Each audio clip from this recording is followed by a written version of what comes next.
Let's go back over to the United States of America because Keir Starmer, of course, is meeting up with Donald Trump today in the White House to discuss, amongst many other things, tariffs on Britain and on the EU, of course, the Chagos Islands deal, and what to do about Vladimir Putin and Ukraine. But here's Trump talking about his fondness for the European Union.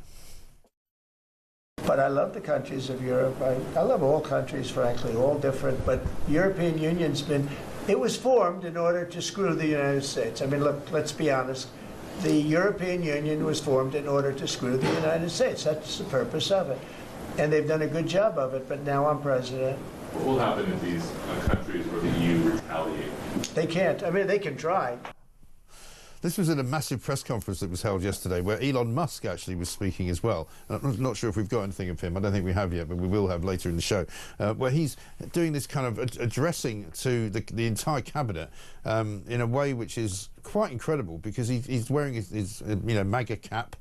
He looks for all the world like a sort of a geeky teenager, but he's the richest man in the world. So you've got to listen to him. And he was talking about Doge and the whole cutting back of American waste, and talking about, I think, saving something like $1 trillion out of the government's budget. It's quite remarkable, isn't it? Yeah, it's quite remarkable. And what it is basically, it's the Trump-Musk show, isn't it? Really, you have to say. Yeah. There weren't many people getting much of a look in at that cabinet. Although what an impressive cabinet that was. You look around that; those are alpha male. You can do. Right. We're going to do this. And you look at Angela Rayner and Andy and all the characters we've got around our table. You just I was saying this the other day when Keir Starmer was making his speech about increasing the defence budget, and so over his left shoulder was Rachel Reeves, and over his right shoulder was Angela Rayner, both looking absolutely daggers.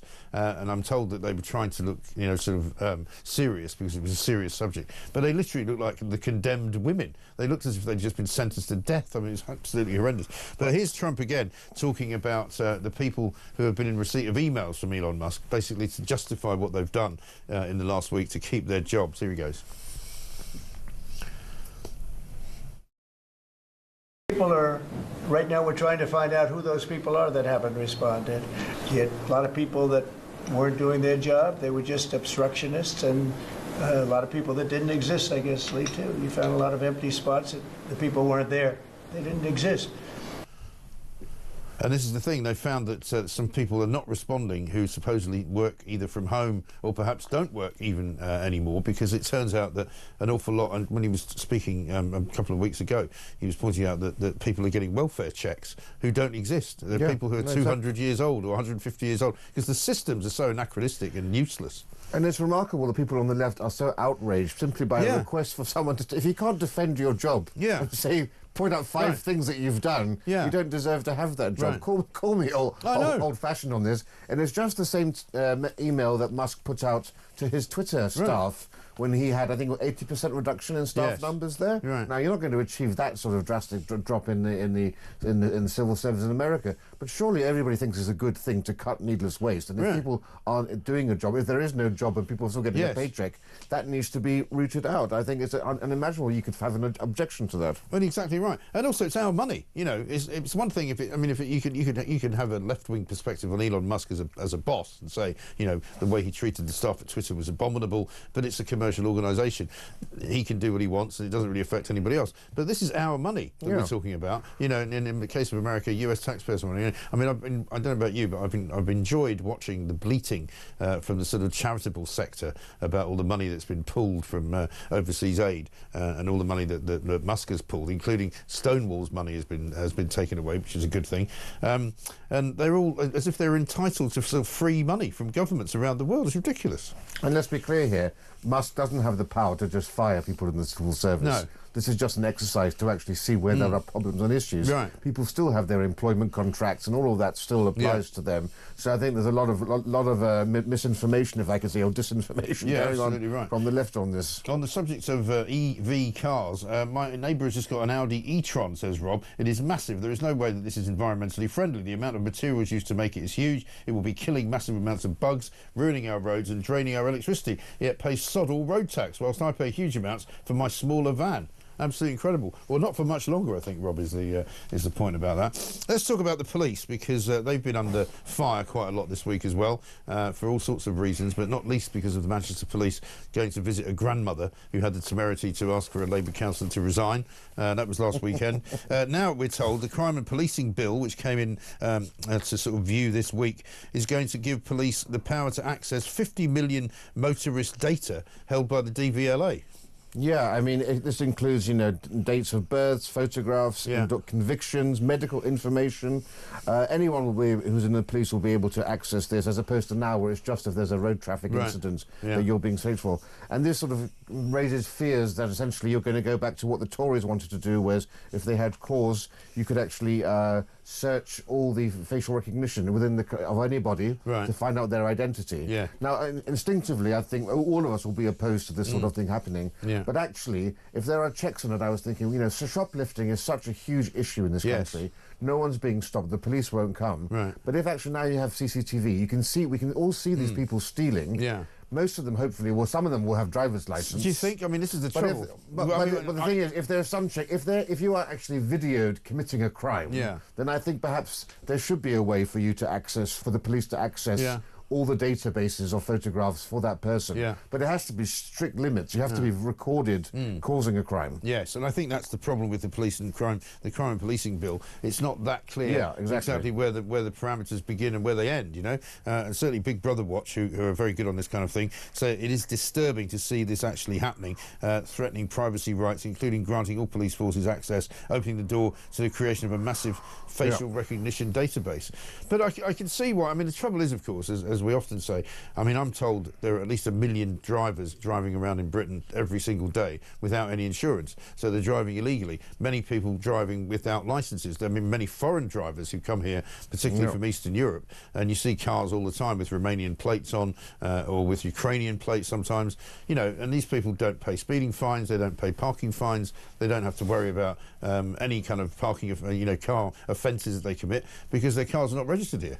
Yeah, no, you're absolutely right, and it's, you know, you're not going to solve all the issues here. However, I think there actually is some scope for this perhaps to have some useful effect in catching some of these terrible shoplifters and other people who are mugging on streets and so forth. Because, you know, we are the most heavily surveilled country in the world. So if people are being recorded doing crimes, if the police won't actually do anything within a few days, at least eventually they can get to these people. And I guess this has always been the argument why ID cards would be a good thing, because it would mean if you didn't have a driving licence, you would have to have some kind of ID card which would identify you if you were committing a crime. And again, only really if that's what it was used for. Yeah.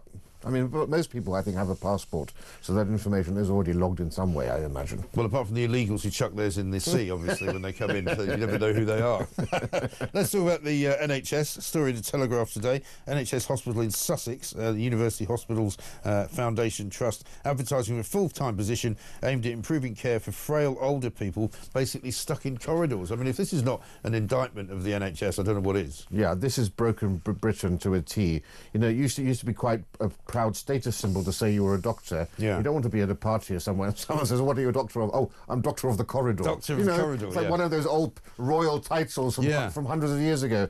Because we know if people in corridors are far more likely to die than those people who are in hospital wards, particularly the old and the frail are far more vulnerable in corridors. So I think it's a good thing that they will have a doctor who's actually able to try to deal with that to some capacity. But the fact that we've got to this point, you know, there used to be, you remember occasionally there'll be a temporary blip where people were in corridors. Yes. Now it's a permanent fixture. Yes. And it is. And I still wonder, I can never get a straight answer out of anybody, but do you remember during COVID when they removed several beds from every ward and they said that beds had to be further apart because of COVID, which was so ridiculous because, you know, it's an airborne disease. You're in the same room as someone. You know, it's not going to matter how close you are to them. But I wonder whether those beds were ever really put back in the same way as they were, because I'm convinced that one of the reasons that we've got lower capacity in a lot of the hospitals is because they haven't replaced the beds and put them as close to each other. That very well may be. But look, we were so quick at getting these Nightingale hospitals up and running on a huge scale. I mean, surely they can find some smaller thing to take up the capacity from the corridors. But every time we talk to people from the NHS, I mean, I spoke to a former health minister yesterday who now sits in the House of Lords, and I said, you know, why is it every year we have the same conversation? Because we've just, you know, they've just fired Amanda Pritchard, basically, the head of NHS England, who was completely useless. But, you know, this is now the time to make plans to see what it can be improved for next winter. Yeah. But you know as well as I do what will happen. We'll get to November and suddenly the warnings will go out that, you know, NHS faces another winter crisis. There's more people getting flu. There's more people getting COVID. There's more people getting norovirus. We've got no room at the inn. You know, there's nowhere to put anybody. And every year it's the same thing. And if you ran a business like that, you'd go out of business very soon. And as I say, we got the Nightingales up and running in a matter of days. I don't see why you can't do that during the winter period. You can't just have some new place set up for this. Yeah, it's sort of almost like an overflow hospital scenario where you hire people. It doesn't seem complicated. Maybe someone can phone in and say why this is a Gordian knot that they can't cut. Well, exactly. But Wes Streeting talks about, you know, making sure that everything is improved in the NHS, and if he's getting rid of people who don't work, then that's good. But you know, what exactly is he doing to prepare us for the next, you know, the next onslaught of whatever it is that's coming in the winter? And the thing is, if you get something like the Nightingale hospitals on a smaller scale for hospitals that are overcrowded, you automatically therefore solve the ambulance crisis. Yeah. Because the problem with the ambulances is they're waiting outside hospitals to check in people who are waiting in the ambulances. They can't discharge them into the hospital until there's a space ready for them. So this would seem to crack both of those issues together. Right. You would imagine so, wouldn't you? It really is quite remarkable how bad things have got. There's one story we haven't touched on, and you, being an historian, you may have an interest in this. It's on the front page of the Telegraph as well. Lord Ashcroft, who's actually written for the Telegraph, he basically had a gallery named after him in the Imperial War Museum, I think it was, which has been shut down because they've said they want to put something else there. But he says basically they didn't even have the courtesy of informing him before the public announcement on Tuesday that they were going to shut down this gallery, which is a £70 million collection of Victoria Cross and George Cross medals. Yeah, the Victoria Cross and George Cross are our highest medals of bravery. Each one tells a fascinating story of great heroism. These are inspirational stories. All children should go and see these things. Hugely important. This is a woke decision. Yeah. I went to the Imperial War Museum. They had a huge display on refugees, and they had a huge display on peacekeeping, and that's because of that sort of stuff that we're losing our great heroes from the Imperial War Museum. Quite frankly, I'm still surprised it's called the Imperial War Museum. No doubt they'll change the name soon to something to do with the suffragettes.